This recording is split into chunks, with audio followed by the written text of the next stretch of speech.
I'm sorry, but we have already left. While I was in the bathroom at the rest stop, I got a call from Larry. I was curious about what he wanted at such a time. When I answered the call, I heard Larry and his in-laws laughing loudly.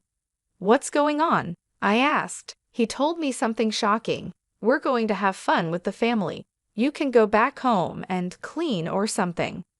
I had been really looking forward to this trip because it had been a long time since our last one. Even though I had doubts about traveling with his family, I was excited to stay at a fancy inn. I can't believe he left me alone at a rest stop. Standing inside the bathroom stall, I felt deeply betrayed and shook with anger. Still, I managed to say okay quietly. It's unforgivable. Today was not only our wedding anniversary but also my birthday, and we came on this trip for that. I'll make him regret this. My name is Linda Harrison. I'm a 36-year-old housewife. I don't have any children and live with my husband, Larry. We got married exactly 1 year ago on my birthday. Larry is romantic and has always made a big deal of our anniversaries and birthdays. Growing up, he was treated to fancy dinners, trips abroad, and cruises for his birthdays.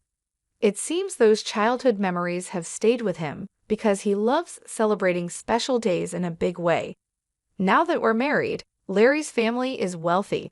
His father is the CEO of Harrison Securities.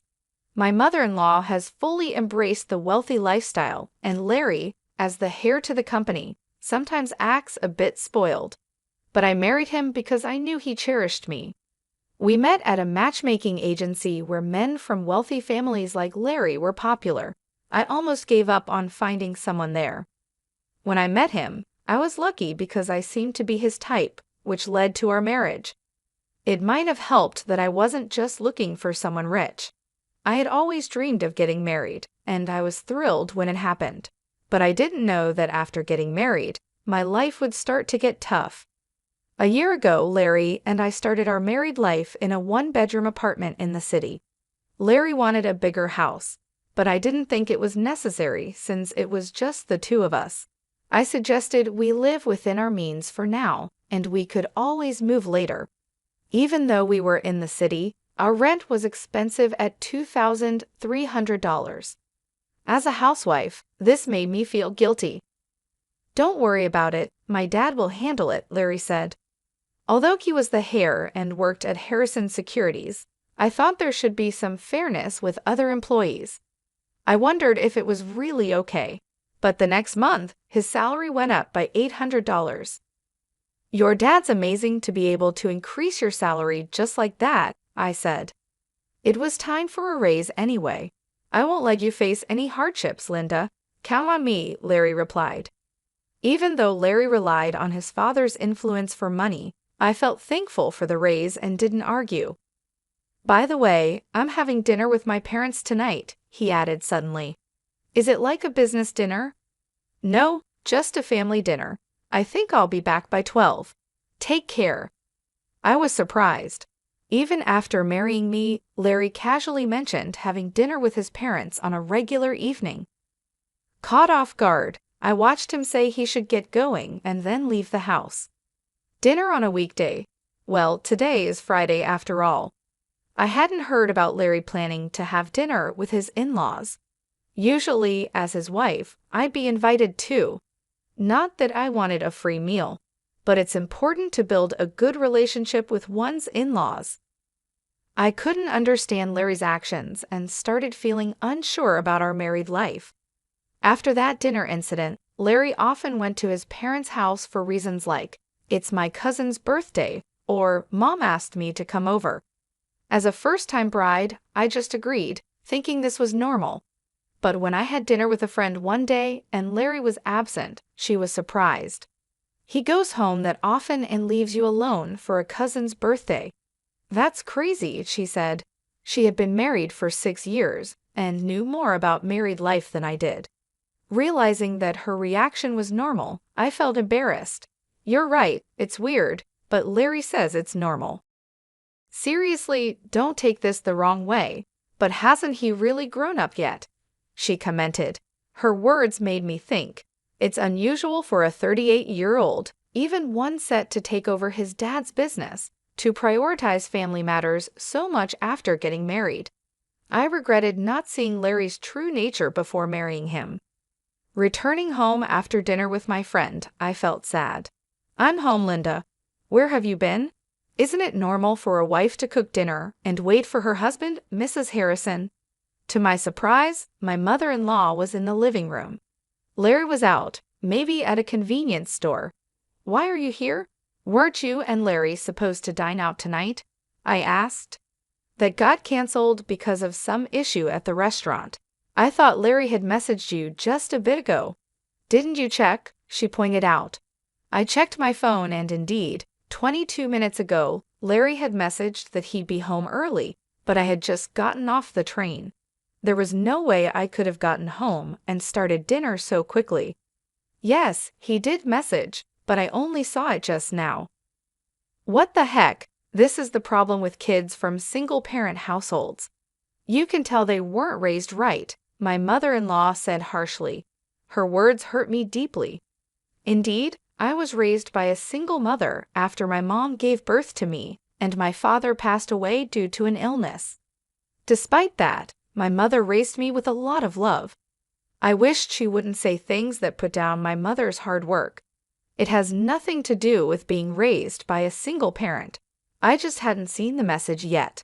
I replied, clearly annoyed, but she ignored my comment and changed the subject.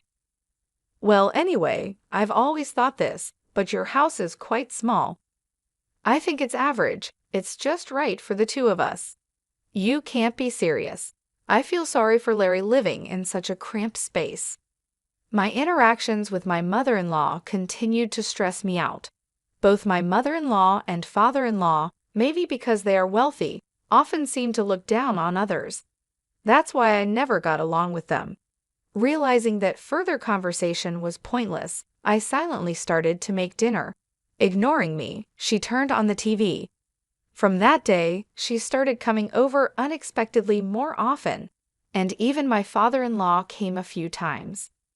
Mostly, they complained about how dirty the kitchen was or how small the house felt. Eventually, they would sarcastically suggest, "You know we have a bigger house. Why not move in?" I definitely didn't want that and declined every time. They always visited when Larry wasn't home, so he didn't hear their rude remarks. I once talked to him about it, but he replied, "Why not? Why is living together a bad idea?" I was upset by his response. From then on, I realized there was no point in discussing it with Larry, and I just put up with it on my own. Soon we would be celebrating our first wedding anniversary, which was also my birthday. "For your birthday this weekend, I'm thinking of celebrating bigger than last year. After all, it's also our anniversary," Larry said, coming home tipsy from work.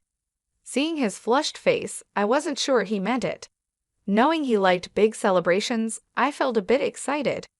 "Last year, you treated me to a delicious dinner, which was more than enough. That's nothing compared to what I've planned. Let's go on a family trip." A family trip?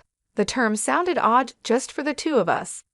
Noticing my confusion, Larry continued, "My parents, cousins, Uncle Scenes, and all will join. We're heading to a luxury resort in Oceanside." "All those people? And why Oceanside? Do you have a problem with a family trip, or is it Oceanside you're not keen on?" "No, it's not that, honestly." I couldn't understand why my birthday and our anniversary had to involve Larry's family, who weren't part of these occasions. I knew Larry was a bit out of touch, but I didn't expect such a strange idea. Although the choice of Oceanside confused me a little, it wasn't a big deal. "Sounds fun, right, Linda? Sometimes you've got to let loose and have fun," Larry said, a bit drunk, as he grabbed my shoulders.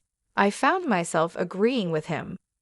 Over the next week, I couldn't stop thinking about the trip. At first, I was unsure about going with his whole family, but as Larry said, it was a rare vacation, and I decided to make the most of it. As I prepared for the trip, I started to feel excited, and I found myself genuinely smiling. I knew my in-laws would probably make their usual rude remarks, but I decided to ignore them completely. Finally, the awaited Saturday came, and Larry and I went to his parents' house, our meeting point for the trip. "Well, Linda, you're late, aren't you? Do you even realize you're the star today?" my mother-in-law said sharply in front of everyone. But knowing I was supposed to be the focus helped soften her words a little. "I'm sorry, there was traffic," I replied. "Excuses won't do. We should leave soon. Otherwise, we'll be late to our luxury resort." All right, let's get going," I said.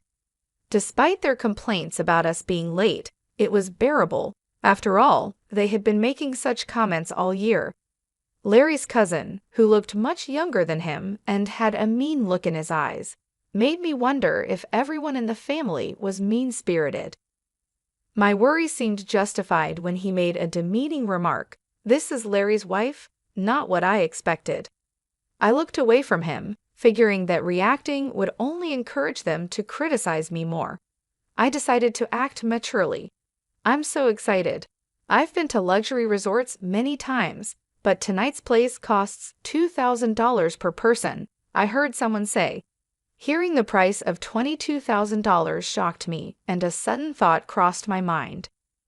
I got into my in-laws' car, and as soon as my father-in-law started the car, we began moving. The drive to our destination in Oceanside would take about 3 hours.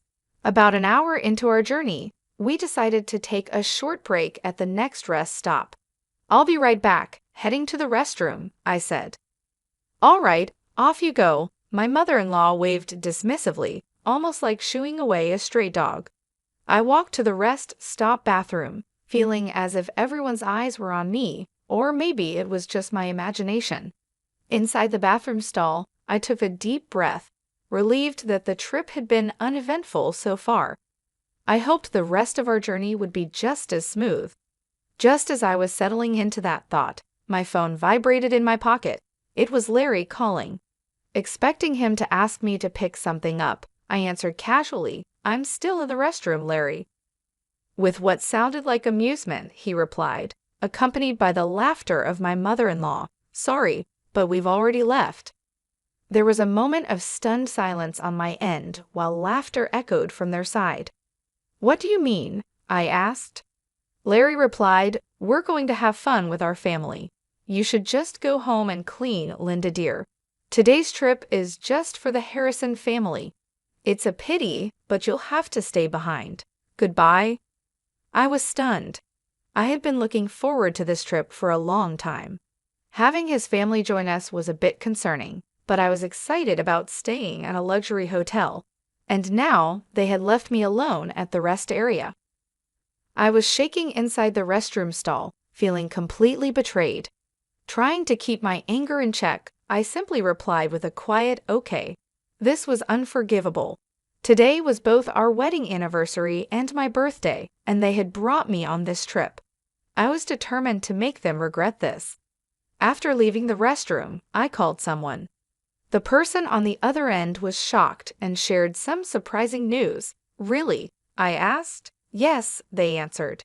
Then they promised to come and pick me up. Being left alone at the rest area like this was unbearable. I prayed for a quick rescue. An hour later, my Uncle Scene arrived in his car to pick me up. "I'm so sorry to trouble you like this," I said.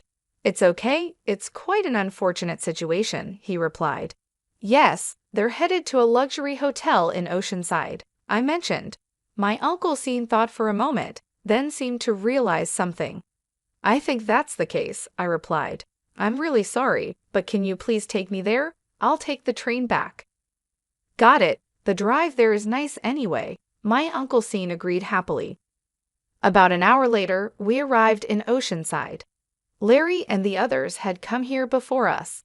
In front of us was a luxurious inn with a grand gate, a well-known high-end hotel, the only luxury accommodation I knew of that costs $2,000 a night.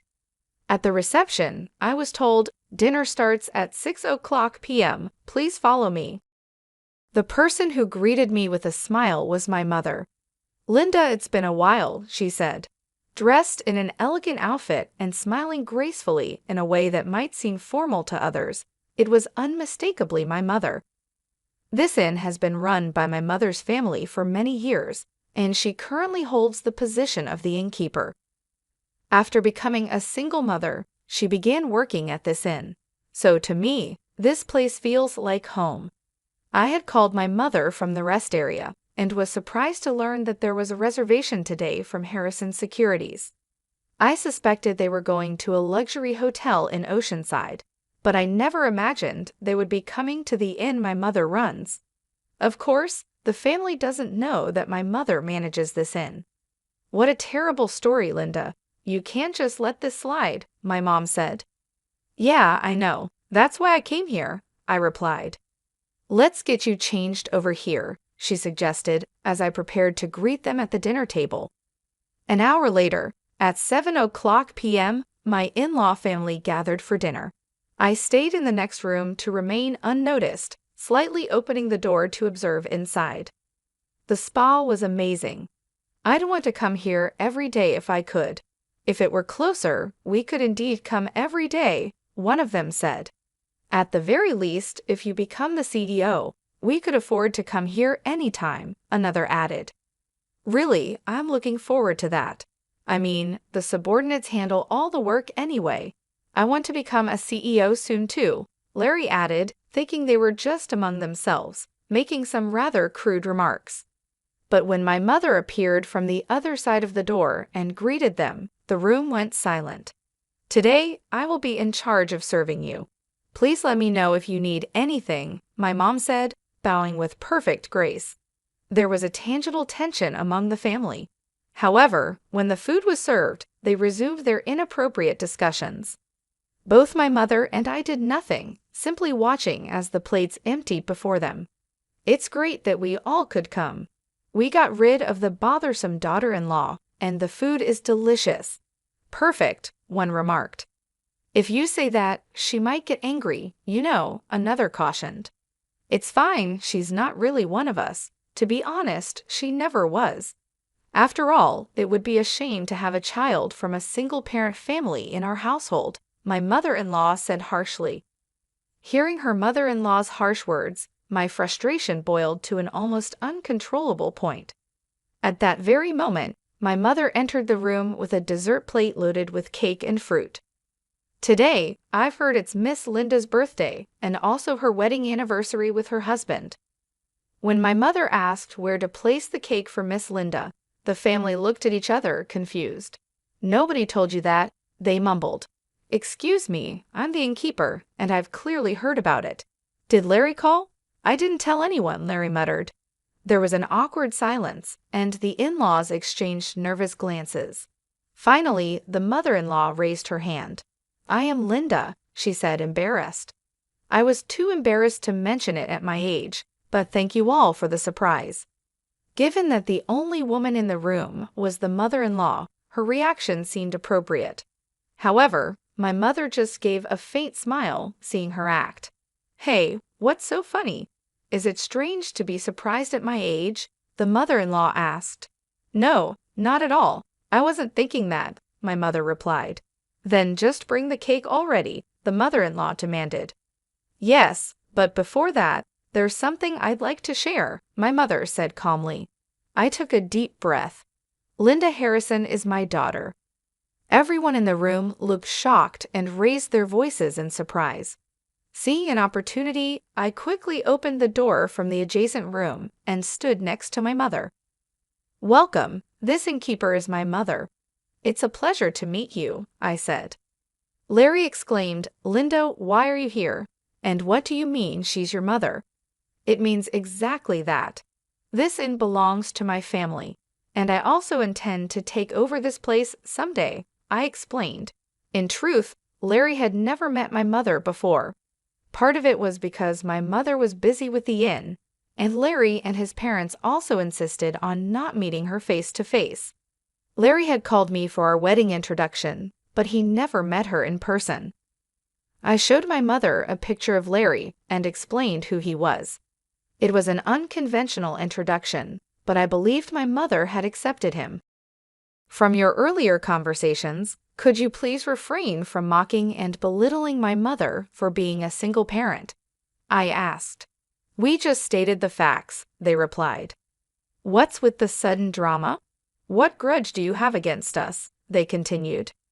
Neither Larry nor his mother nor anyone else seemed to realize the extent of the disrespect they had shown me. I was exasperated.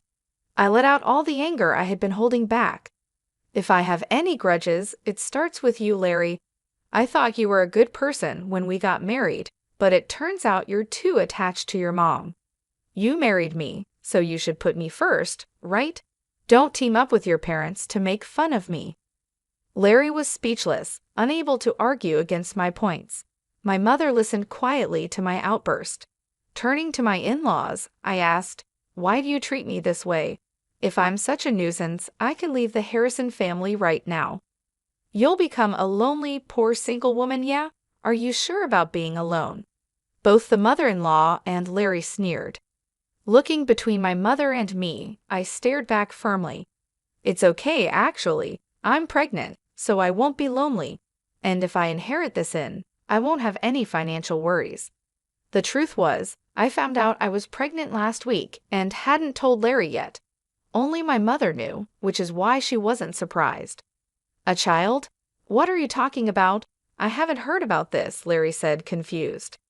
"Wait, Linda, if that's the case, it changes things. You should have told us sooner." Upon learning I was pregnant, the family immediately changed their attitude. I couldn't stand their unreliable and unreasonable behavior any longer and shouted again, "No, my decision is final.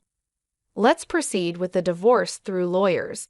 I will live happily with my child and my mother." Saying this, I opened the door to the hall they were in and left. The door slammed shut loudly. "I'm done with this. My child will be happier without that family." Whether they tried to change my mind or not, I received over 45 calls a day from Larry and his parents. Eventually, I blocked all their numbers. A few days later, I received a letter from Larry informing me of our official divorce. The letter expressed his regret and pleaded for me to return, but I ignored it and tore it up. I thought he might neglect our child just like he prioritized his parents over me, and I absolutely didn't want that. Being alone and lonely will be your fate, not mine, I thought. He should enjoy his bachelor life. Currently, I am nurturing my child in my womb and discussing future plans with my mother. Once the child is born and grows a bit, I plan to send them to daycare and join the inn's business. The path to becoming the next innkeeper is long, but I'm determined to work hard to raise my child properly.